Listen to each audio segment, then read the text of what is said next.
Nang mabuksan ang lumang sobre sa airport, biglang napaluhod ang aking ama, at ang lihim na tinago nila sa loob ng 18 taon ay tuluyang nabunyag. Hindi ko malilimutan ang araw na iyon. Pagkatapos ng 18 taon bilang DV sa Saudi Arabia, sa wakas ay nakauwi rin ako sa Pilipinas. Habang bumababa ako ng eroplano, nanginginig ang mga kamay ko sa pananabik.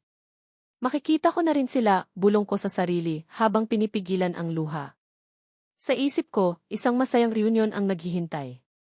Pero hindi ko alam na sa loob lamang ng ilang oras, mababaligtad ang buong buhay ko. Paglabas ko ng arrival area, sinalubong ako ng pamilya ko. Nandoon ang aking ama na si Tatay Ben, ang aking ina na si Nanay Rosa, at ang bunsong kapatid kong si Carla.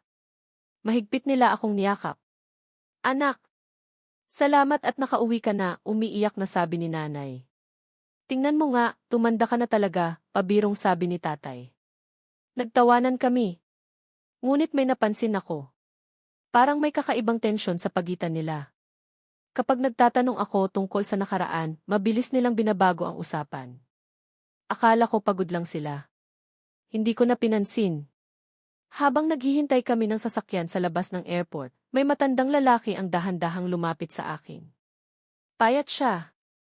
Puti na ang buhok. Nakasuot ng kupas na polo. Nakatitig siya sa akin na parang may gustong sabihin. "Pasensya ka na," sabi niya. "Nandito ba si Ben?" Natigilan ako. "Tatay ko po." Tumango siya. Bago pa ako makapagsalita, namutla si Tatay. Parang nakakita ng multo. "Ano nang ginagawa mo rito?" sigaw niya. Napalingon ang lahat. Nanlaki ang mga mata ni Nanay. "Mario D." Parang nawalan ng kulay ang mukha niya. Biglang inilabas ng matanda ang isang lumang dilaw na sobre. Mahigpit niya itong hawak. Panahon na para malaman niya ang totoo. Parang tumigil ang mundo. "Ano pong ibig ninyong sabihin?" Walang sumagot. Tanging hikbi ni Nanay ang naririnig ko. "Magsalita kayo," sigaw ko. "Ano nang nangyayari?" Nanginginig si Tatay. Pagkatapos ng ilang segundo, unti-unti siyang lumuhod sa harapan ko. Lumuhod.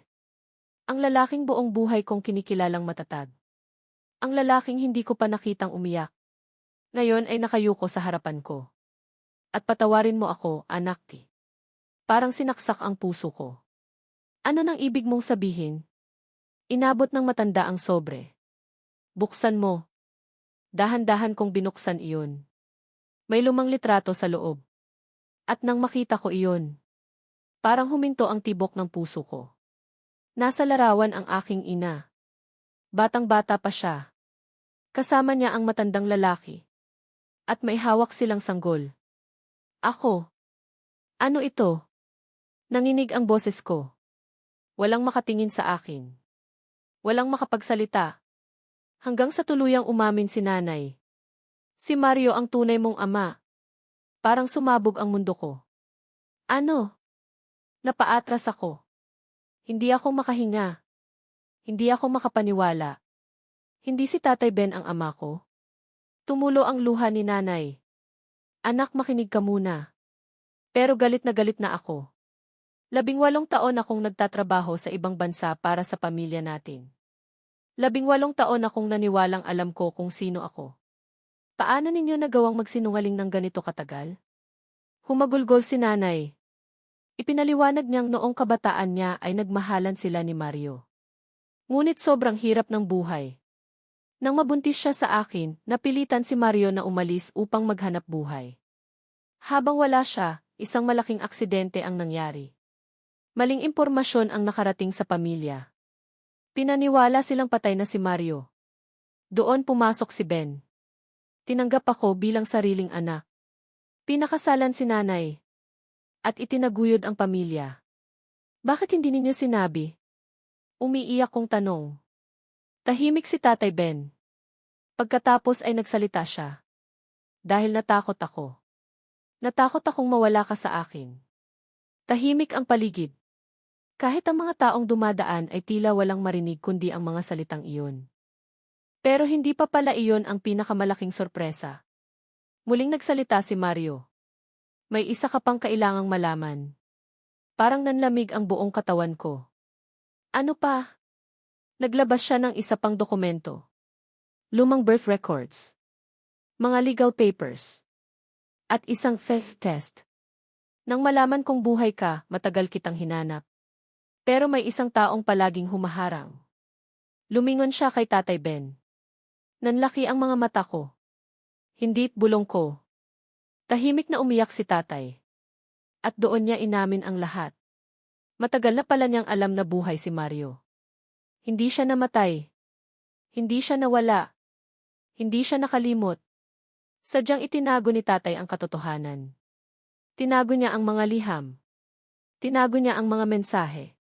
Tinago niya ang lahat ng pagtatangkang hanapin ako.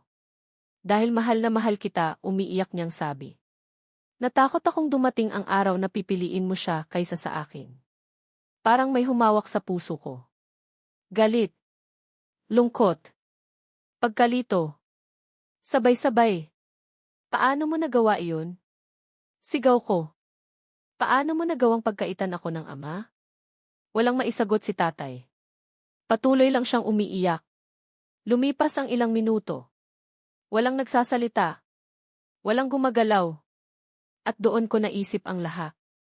Ang mga gabing may sakit ako at siya ang nagbantay. Ang mga panahong wala kaming pera at siya ang nagsakripisyo. Ang mga graduation.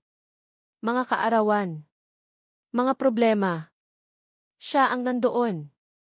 Hindi siya ang ama ko sa dugo. Pero siya ang ama ko sa lahat ng paraan. Lumapit ako sa kanya. Nanginginig pa rin siya habang nakaluhod. At nagkamali ka. Tahimik ang lahat. Hindi kita iiwan. Napayakap siya sa akin. Humagulgol siya ng parang bata. Anak ti.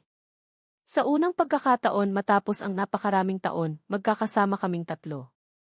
Ang lalaking nagbigay sa akin ng buhay. Ang lalaking nagpalaki sa akin. At ako. Akala ko ang pag-uwi ko bilang dithi ang magiging pinakamasayang araw ng buhay ko. Hindi pala. Ito rin ang araw na nalaman ko ang pinakamalaking kasinungalingan.